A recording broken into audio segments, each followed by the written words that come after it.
Hello everyone, welcome to Naira study hub. आप सब कैसे हैं? आई होप कि आप सभी अच्छे होंगे और अपनी स्टडी को कंटिन्यू कर रहे होंगे। फ्रेंड्स, आप लोगों को जिस वक्त का इंतजार था और काफी टाइम से आप लोग इंतजार कर रहे थे कि एग्जामिनेशन फॉर्म कब तक आएंगे और आखिर परीक्षाएं आप लोगों की होंगी कब तक, यानी डीएलएड सेकेंड सेमेस्टर और फोर्थ सेमेस्टर की परीक्षाएं कब तक होंगी और फॉर्म कब से कब तक भरे जाएंगे, यानी कि एग्जामिनेशन कब से कब तक भरे जाएंगे। तो इन सब चीजों पर डिटेल में डिस्कस करेंगे। सो अगर अभी तक आप लोगों ने चैनल को सब्सक्राइब नहीं किया है तो प्लीज सब्सक्राइब कर लें और बेल आइकन को भी जरूर प्रेस कर लें, जिससे कोई भी नोटिफिकेशन हो वो आप तक पहुंच सके। तो चलते हैं, डिस्कस कर लेते हैं। सबसे पहले देखिए, पीएनपी ऑफिशियल नोटिस जारी, ठीक है ना, कि पीएनपी की तरफ से नोटिस जारी हो चुकी है। उसमें देखिए आपका UP DElEd second semester and fourth semester exam 2023 कब से कब तक भरे जाएंगे फॉर्म।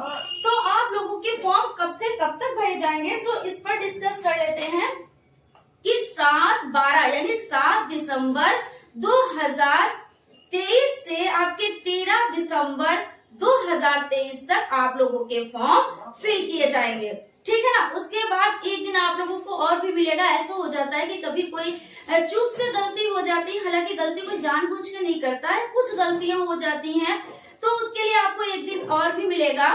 और उसके बाद आप लोगों के देखिए यहाँ पे हो जाता है कि एग्जाम फी क्या है। तो आप लोग समझ गए कि आप लोगों के फॉर्म कब से कब तक भरे जाएंगे। और अगर एग्जाम फी की बात की जाए तो एग्जाम फी आपकी 600 रुपए है, ठीक है ना। और किसी कॉलेजेस में मतलब कुछ कॉलेजेस ऐसे होते हैं जहां पर एग्जाम फी कुछ लोग कहते हैं 700 रुपए देने रहेंगे, कुछ लोग कहते हैं 800 रुपए देने रहेंगे, कुछ लोग कहते हैं 1000 रुपए देने रहेंगे। वो जैसे होता है वो आप लोग अपने स्तर से समझ लीजिएगा। वैसे जो फी है वो 600 रुपए है, ठीक है ना। उसके बाद बात कर लेते हैं डॉक्यूमेंट्स। इसमें डॉक्यूमेंट्स क्या सबमिट करने हैं, तो आपकी हाई स्कूल की मार्कशीट की फोटोकॉपी हो जाती है, इंटर की मार्कशीट की फोटोकॉपी हो जाती है और स्नातक इसकी मार्कशीट की फोटोकॉपी, ठीक है ना। उसके बाद तीनों सेमेस्टर यानी कि DElEd first semester, DElEd second semester, DElEd third semester, इसकी आपको फोटोकॉपी सबमिट करनी रहेंगी साथ में, ठीक है ना। और जाति निवास आय, अब जाति निवास प्रमाण पत्र किसको, यानी कि जो जाति प्रमाण पत्र है वो किसको नहीं सबमिट करना रहेगा, हम आपको बता देते हैं। हालांकि आप लोग जानते होंगे जो जर्नल में बिलोंग करते हैं, ठीक है ना, तो जो जर्नल में बिलोंग करते हैं उनको जाति प्रमाण पत्र नहीं देना रहता है, लेकिन फिर भी उनको भी निवास प्रमाण पत्र और आय प्रमाण पत्र साथ में संलग्न करना रहता है। और जो ओबीसी कैटेगरी में आते हैं उनको जाति प्रमाण पत्र भी साथ में संलग्न करना रहता है, यानी सबमिट करना रहता है, ठीक है ना। उसके बाद आपका हो जाता है आधार कार्ड की फोटोकॉपी, पासपोर्ट साइज फोटो हो जाता है। इतनी चीजें आप लोगों को साथ में संलग्न करनी रहेंगी। अब देख लेते हैं एग्जाम कब तक होंगे।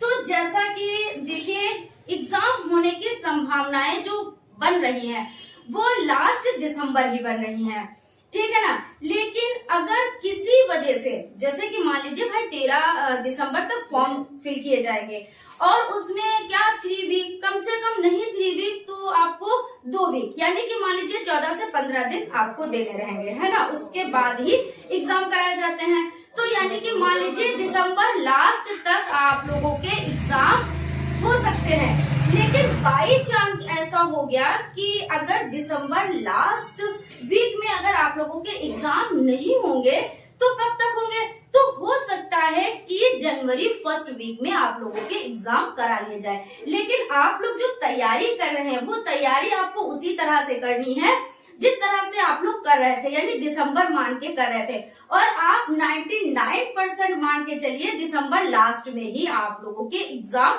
करा लिए जाएंगे। लेकिन 1% में हो सकता है कि जनवरी में आपके एग्जाम चले जाएं, ठीक है ना।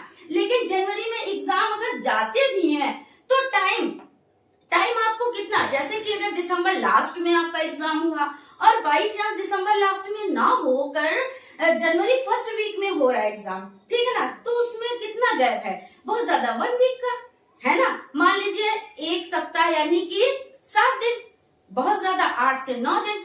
तो इन दिनों में ऐसा तो है नहीं कि आप इधर तैयारी उस तरह से नहीं करेंगे और आपका उसमें ये हो जाएगा कि आप जब एग्जाम आने वाले होंगे तभी कर लेंगे। ऐसा कुछ भी नहीं है। 1 वीक में क्या है, वो तो आपको रिवीजन का टाइम इतना चाहिए। और अच्छी बात है अगर थोड़े से लेट एग्जाम होंगे तो और अच्छी बात है, क्योंकि तैयारी और भी अच्छी हो जाएगी। क्योंकि जितना अच्छे से आप तैयार करेंगे उसकी वजह से, मान लीजिए अभी आपने तैयारी कर ली है, ठीक है ना, अब आपको रिवीजन करना है, तो रिवीजन करने के लिए क्या ये टाइम इनफ है? ऐसा तो नहीं, और कुछ चीजें भी रह भी गई होंगी। तो आपको अगर टाइम मिल रहा है तो ये आप लोगों के लिए अच्छा है, और जितना टाइम मिल जाए बेहतर है। हालांकि ये होता है कि एग्जाम जल्दी हो जाते हैं तो फ्री हो जाते हैं, है ना, लेकिन ऐसा फ्री होने से क्या फायदा कि हमारे एग्जाम अच्छे ना हो पाए, सिर्फ हम फ्री ही हो पाए, है ना। तो इसलिए आप लोग तैयारी आप लोग दिसंबर के अकॉर्डिंग ही करिए और अच्छे से करते रहें।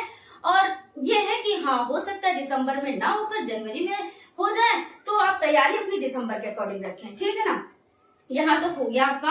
अब हम बात कर लेते हैं कि आप लोग तैयारी कहाँ से करें। ये हम लोग डिस्कस कई बार कर चुके हैं, फिर से आपको बता रहे हैं कि हमारे चैनल पर आप लोग जुड़ जाएं, जहां पर आपको राजन सीरीज, पवन सीरीज और 2015, 16, 2017, 2018 सभी के पेपर सॉल्व कराए जा रहे हैं, ठीक है ना। तो आप हमारे चैनल से जुड़ जाएं और अपनी अच्छे से तैयारी करते रहें।